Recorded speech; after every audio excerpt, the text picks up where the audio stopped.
that the kind of intellectual dissatisfaction that motivates philosophy isn't like factual curiosity about the world, but is something more like a certain sense that your own conceptual house needs reconstitution, that it's out of order, right?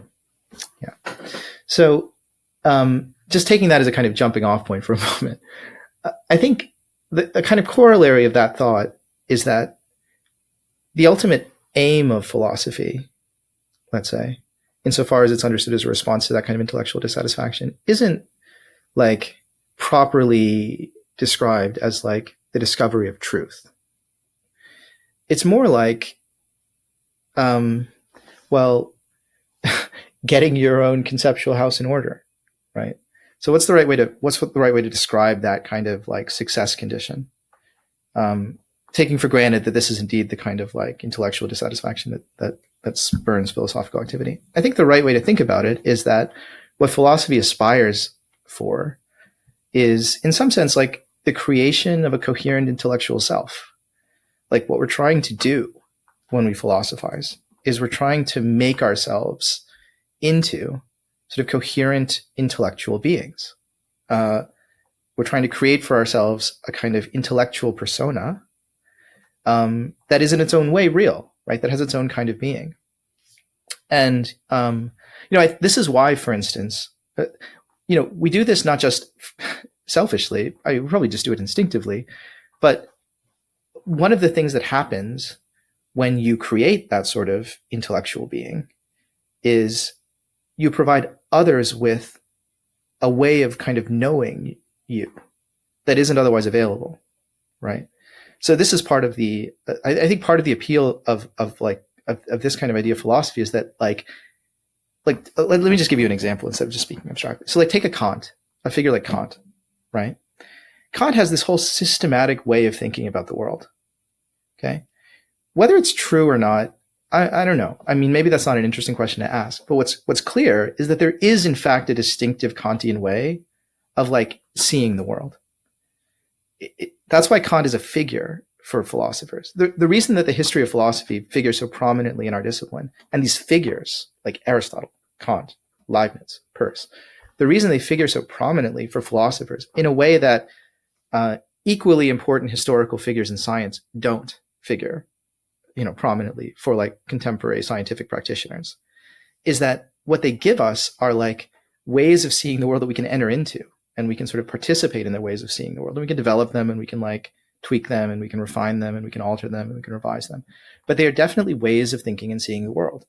And so they have a kind of intellectual reality. Kant has a kind of intellectual reality that Einstein doesn't, right? That's not to say that Kant's achievements were any greater than like the achievements of Einstein, but there is no there are Kantians. There are people who have entered into that Kantian way of thinking about the world and subscribe to it one way or another. They participate in that way of thinking about things and seeing the world. There are no Einsteinians. I mean, there are people who accept the truth of the theory, perhaps, that he devised, but there's nobody who, I mean, except to the extent that there was a philosophy associated with it. He didn't.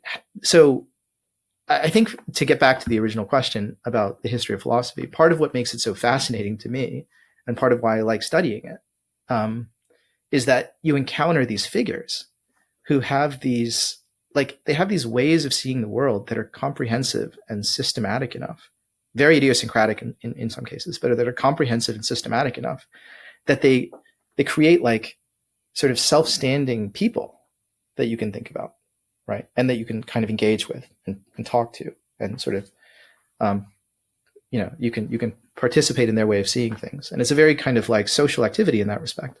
Like you kind of know Peirce, I know Peirce, I know Leibniz in a way, because I sort of know the way that they think about the world. And so that's why from the point of view of like agreement or disagreement, it's not really that important. Like it's as important as like, when you go around meeting people at a party or something, right?